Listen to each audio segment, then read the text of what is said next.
Hello everyone. Curd yoghurt and Greek yoghurt ఈ substances మధ్యలో major differences ఏముంటాయి? Health benefits పరంగా గానీ, న్యూట్రియంట్ వాల్యూ పరంగా గానీ వీటిలో ఏమన్నా వేరియేషన్స్ ఉంటాయా?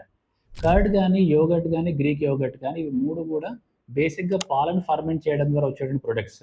కానీ వీటి యొక్క మేజర్ డిఫరెన్సెస్ కర్డ్ అనేది హోమ్ మేడ్ ఇంట్లో ప్రిపేర్ చేసుకుంటాం. పాలకి కర్డ్‌ని యాడ్ చేయడం ద్వారా అది ఫర్మెంట్ అవుతుంది. దీంట్లో మేజర్‌గా లాక్టోబాసిల్లస్ అనే బ్యాక్టీరియాని యాడ్ చేస్తాం. ఇది బేసిక్‌గా మనం రెగ్యులర్ యూసేజ్ కోసం, డైజెస్టివ్ సిస్టమ్ ఇంప్రూవ్ చేయడం కోసం వాడుకోవచ్చు. యోగర్ట్ అనేది కంట్రోల్డ్ ఫర్మెంటేషన్. అంటే దీంట్లో వాడేటువంటి బ్యాక్టీరియా అనేది స్పెసిఫిక్ స్ట్రెయిన్స్ వాడతాం. అండ్ ఎంత ప్రోబయోటిక్స్ ఉంటాయనేది మనం దాంట్లో మెజర్ చేయగలుగుతాం. కర్డ్‌లో మాత్రం ఈ ప్రోబయోటిక్ కంటెంట్ వేరీ అవుతుంది తక్కువ నుంచి ఎక్కువకి.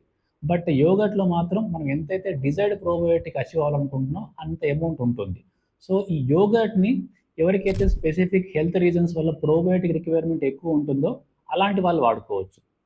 గ్రీక్ యోగర్ట్ అనేది ఈ యోగర్ట్‌ని కండెన్స్ చేయడం ద్వారా అంటే దాంట్లో ఉండేటువంటి లిక్విడ్ కంటెంట్‌ని ఫిల్టరేట్ చేయడం ద్వారా వచ్చేటువంటి కండెన్స్డ్ ఫార్మ్ ఆఫ్ యోగర్ట్. ఈ గ్రీక్ యోగర్ట్‌లో ప్రోటీన్ కంటెంట్ అనేది చాలా ఎక్కువగా ఉంటుంది. సో, ఇది వెయిట్ లాస్ ప్రోగ్రామ్స్‌లో ప్రోటీన్ ఇంటేక్‌ని పెంచడం కోసం ఎక్కువగా వాడుకుంటూ ఉంటాం. సో, ఇన్ సమ్మరీ కర్డ్ గానీ, యోగర్ట్ గానీ, గ్రీక్ యోగర్ట్ గానీ ఒకే సార్ట్ ఆఫ్ ప్రొడక్ట్స్ అయినప్పటికి గూడా మేజర్‌గా కర్డ్ అనేది రెగ్యులర్ హోమ్ యూసేజ్ కోసం, డైజెషన్ ఇంప్రూవ్ చేయడం కోసం వాడుకోవచ్చు. యోగర్ట్‌ని ప్రోబయోటిక్ రిక్వైర్మెంట్ ఎవరికైతే ఎక్కువ ఉంటుందో అలాంటి వాళ్ళు ప్రిఫర్ చేయొచ్చు.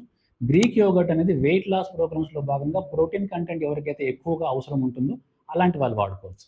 నమస్కారం.